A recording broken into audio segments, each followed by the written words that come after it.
Hey, what's good, y'all? Another month has gone by, which means it's time to give you fine folks an update on all the films I saw this month. So, I've been doing some thinking recently and realized I haven't really been giving any of my films a grade. I've just been giving my hot take and then that being the end of it. But no more. I'll be giving these a letter grade instead of my typical number rating system because, frankly, what's the point if you never give anything below a 5 out of 10 anyways? But let's get started. At the beginning of this month, I used my HBO Max account to my advantage and finally sat down and watched all the remaining films in the DCEU that I missed over the years. If you watched my last video, you'll see that I sat down and watched Aquaman, and it's fine. A lot of colors, just the story felt all over the place. All in all, give that one a C+ for sheer entertainment value.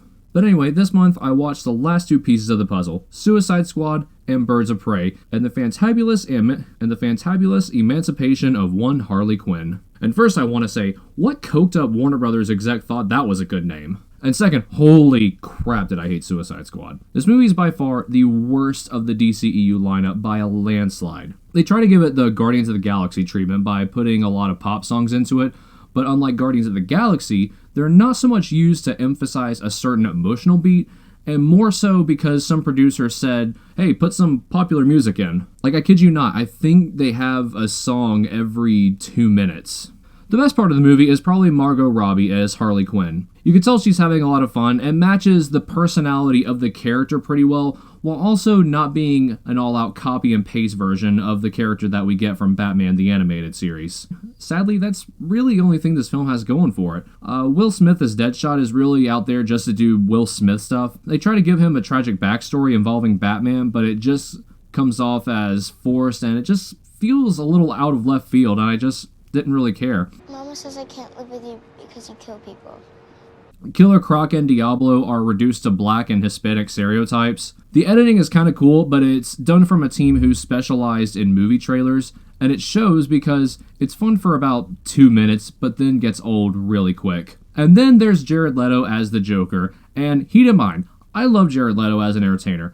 I thought he was great in Requiem for a Dream, and 30 Seconds to Mars brings out my inner angsty teenager every time.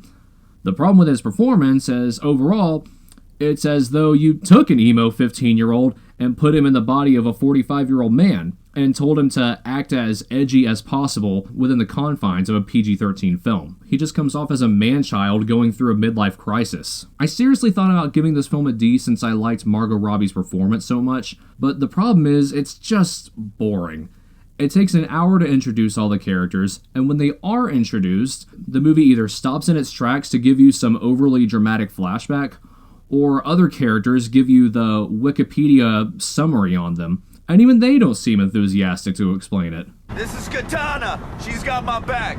She can cut all you in half with one sword stroke, just like mowing the lawn. I would advise not getting killed by her. Her sword traps the souls of its victims. Also, the villain Enchantress doesn't really do anything to advance the plot. She's just someone that exists so the protagonist can have a villain to defeat. I really wanted to give this movie at least a semi-passing grade, but unfortunately I couldn't even enjoy this film on a dumb fun sort of basis because it's just so bogged down and so tonally inconsistent that it ruins the few good things about it. So I'm going to give this film an F+, just because it was so close to being good, but not quite. And just as a side note, if I were to rank all the DCEU movies from worst to best, you'd probably have Suicide Squad at the very bottom of the list, then Justice League, then Batman vs. Superman, then Birds of Prey, then Aquaman, then Man of Steel, then Wonder Woman, and then at the very top, Shazam. To be honest, I wish I could put Joker at the top, but it technically doesn't count since it's part of a different universe. I'll give my review of Birds of Prey closer to the end, since I want to go in order of when I saw these movies. On June 3rd, I watched Misery, directed by Rob Reiner. I've always considered myself a Stephen King fan, and this is a movie that has been on my radar for the past couple years, but simply never got around to. But then, I came across it while scrolling through Hulu one day. This film has got to be one of the best horror films I have seen in quite some time. I won't give away too much if you haven't seen it, but the basic setup is about a world-famous author, because all of Stephen King's protagonists are required to be famous authors, who gets kidnapped by a deranged fan after a car crashes in the middle of a snowstorm. Who is this deranged fan? At first, she seems like someone who wants to take care of her idol and nurse him back to health after a near-death experience. But she becomes increasingly hostile when the author kills off one of her favorite characters. She forces him to burn the original draft and rewrite the book from scratch. But even when he gives in to her demands, it's never quite enough. And this forces him to formulate a plot to escape because it becomes increasingly apparent that his life depends on it. The best thing about this movie is hands down Kathy Bates as Annie Wilkes. And if I'm being perfectly honest, this might be here the best performance of her entire life. She comes off as sweet but misguided in the beginning, but the further you get into the film, the more layers gets pulled back until you realize she's basically the devil incarnate. And the suspense in this film is impeccable. Our main lead, played by James Caan, is completely helpless in this film. He loses the use of his legs because of the car crash, so he is completely at the mercy of this deranged lunatic, and has to find all these different avenues to try to escape, from simply calling the police, to poisoning Kathy Bates, to full-on just stabbing her. And every time one of his plans get foiled, you become more and more frustrated. This film knows how to play with your emotions just right. It knows when to ramp up the tension, but it also knows just when to release. And most of that release of tension is found in the sheriff of this town, who is kind of the comic relief. With that being said, he's not just a character made for the express purpose of being comic relief and nothing more, because he is so integral to the story that you root for him as much as you do our main lead, because he's the one kind of investigating everything. If you've never seen this movie and are looking for something suspenseful, I cannot recommend this movie enough. The only complaint I really have about it is it definitely has the feel of a cheesy Stephen King movie. Certain stylistic and acting choices were pretty exaggerated and over the top, which I had fun with, but I can see how it can be off-putting for some, so I'm going to give Misery an A-. The next film I want to talk about is the 1927 science fiction trailblazer Metropolis. Sitting through a film that is nearly a century old is no easy feat, but that's not to say this film is worthless. For one thing, considering the technology they had at their disposal, it's amazing the special effects look as good as they do, especially when one looks at the character Maria, who is the first robot to ever be portrayed in film. When you first see her, she's encased in what would be typically associated with robots, with the silver exterior and the exaggerated, deliberate movements. And the performance by Bridget Helm herself is one that cannot be ignored. For the first on-screen attempt at portraying a robot, she doesn't do a bad job at all. With that being said, the movie does come with, let's say, a few barriers of entry when it comes to how you would enjoy this film. For one thing, because this film is so old, there are several scenes that were just completely missing from the final cut because they somehow got lost over time. So there are parts in the movie where the film's subtitles have to sort of fill you in on entire scenes that you missed. And also, because it is a silent film, you do have to deal with a lot of reading and a lot of stop and go with the momentum. This isn't the type of movie that you put on just for the fun of it. This is the type of movie that you study to gain perspective on the history of filmmaking. You can watch it for free on YouTube if you're curious on what films were like 100 years ago. It's hard to judge this film too harshly because it feels a little unfair because of the limitations of its time. But for all intents and purposes, I'm going to give this a B- simply because it is an important film and it should be preserved for years to come. On June 6th, I watched Starship Troopers, which is really the opposite of Metropolis, which is super smart but hard to watch. This film is dumb fun of the highest order. This film takes place in the future, in which the entire planet is at war with these bug-like creatures, and follows the story of 3 recruits who join the army to wipe out the alien scum. When I say this film is dumb fun, though, I'm only really scratching the surface, because if you watch it, it may look like some schlocky 90s movie, but it also gives us an allegory for what goes into fascist dictatorships, and how we often convince ourselves that we are the saviors of the world who can do no wrong. This is made especially apparent with the propaganda pieces that show up throughout the film. I do think a lot of the message gets lost in translation because, frankly, the action is a lot of fun to watch. The message is definitely there, but it gets muddy. So I'm going to give Starship Troopers a C. Next one I want to talk about is one that I've seen at least 10 times at this point, but I always love a good excuse to revisit it, especially in my case where I was re-examining it for a grade. Back to the Future. This film has to be one of my favorite films of all time. If you go on my Letterboxd page, you can actually see that this is in my top 4, And the reason is it's such a well-made piece of entertainment. The best thing this film has going for it is by far the pacing. There is not a single moment in this film I would consider boring. Even before Marty goes back to the 50s, it's entertaining. Marty blowing himself away with that ridiculously huge amp, to how hilariously pathetic his family is, to his principal, for some reason, berating his entire family for being a bunch of losers. Shape up, man. You're a slacker. Do you want to be a slacker for the rest of your life? No. These things are more than just some humorous moments and memorable lines of dialogue. Everything that is brought up in the beginning of this film has some sort of resolution by the end. The way the story ebbs and flows works just like the Rube Goldberg machine that runs during the opening credits. Every action has some sort of consequence until it finally gets resolved. You could argue that the first 20 minutes of this film is just heavy-handed exposition, and yeah, it is just a lot of exposition, but I would argue that it is exposition done right. This film doesn't waste any time cutting to the chase either.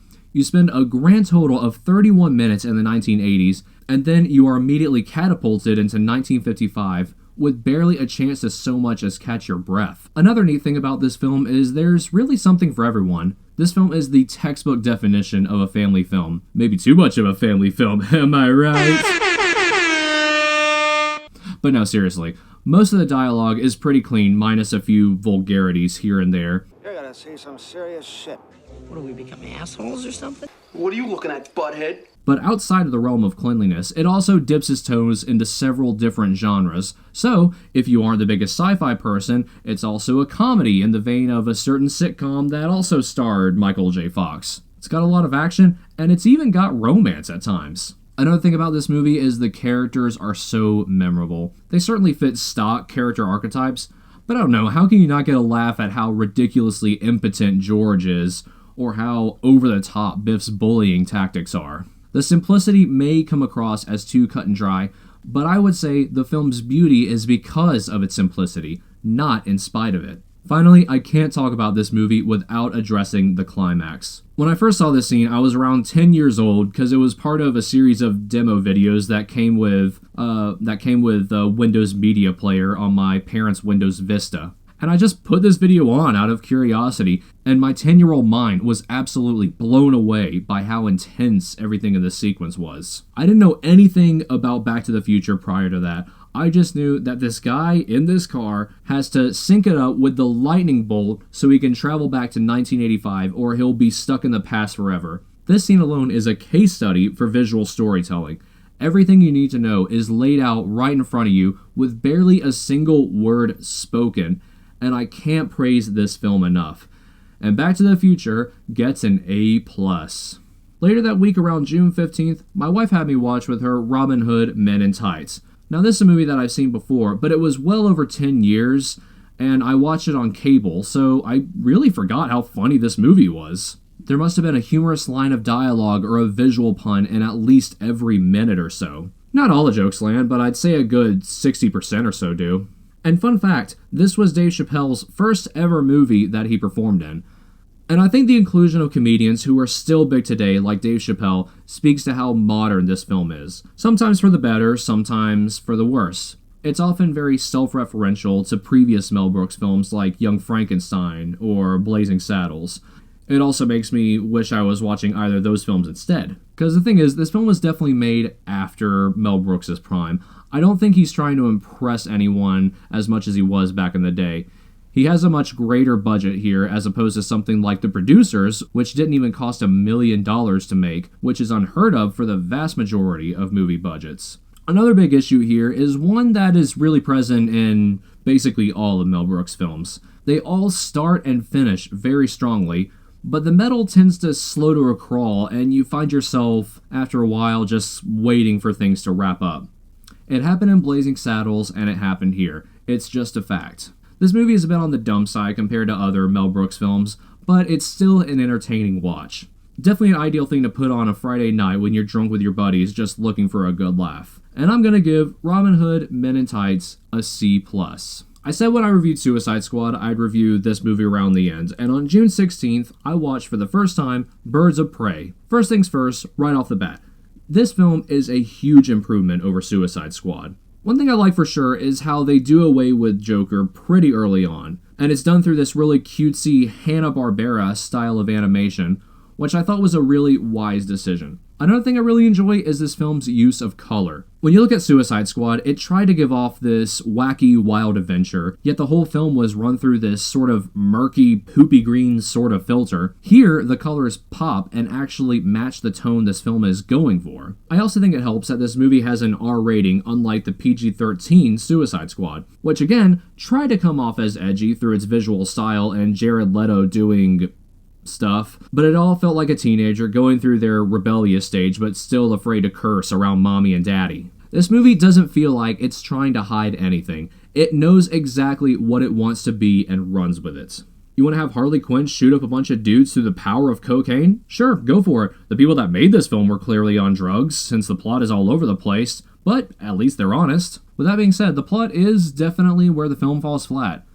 The film jumps from plot point to plot point with barely a segue to mediate it. And sometimes things just magically happen for the sheer sake of moving the plot along. Another thing about this movie I dislike is how Harley Quinn is by far the most interesting part, but is pushed to the sidelines as it's technically a Birds of Prey film. I don't mind them being in this movie, but when you got a good thing going for you, that's what you should focus on. I think they could have had the Birds of Prey present in this film, but treat their characters in a more introductory sort of way, in the way that Black Widow was introduced in Iron Man 2 or Spider-Man in Captain America Civil War. The film could have benefited from this being a Harley Quinn-centered film and give the Birds of Prey a more supporting role and maybe give them their own spin-off movie later on. This film had a lot of missed opportunities to be something greater, but it's still entertaining enough.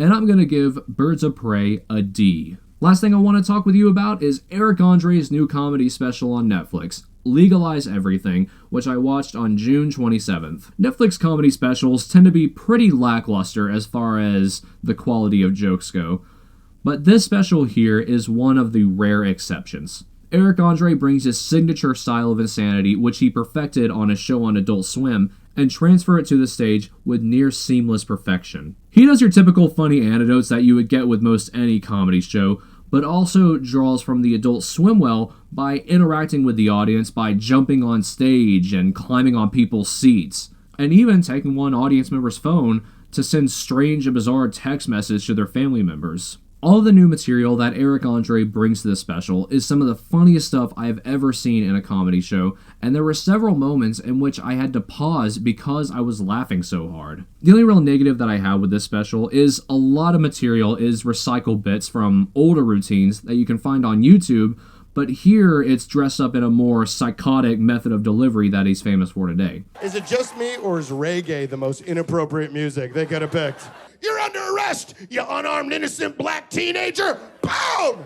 Jamaica man come downtown. Rastafari, welcome to the island of peace and purity. I was also watching Cops. You guys know the show Cops? You're under arrest, you old crackhead! Boom! Jamaica man come downtown. Rastafari, welcome to the island of Jamaica. So with that in mind, I'm gonna give Eric Andre Legalize Everything an A-.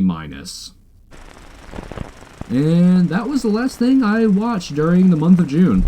If you think there's something I should review for my July update, let me know in those comments below. Bonus points if it's on a streaming site somewhere. If you haven't already, subscribe to my channel. That way, when I post, you'll be the first to know about it. But anyway, I'm Higgs, this has been my flick, and thanks for listening.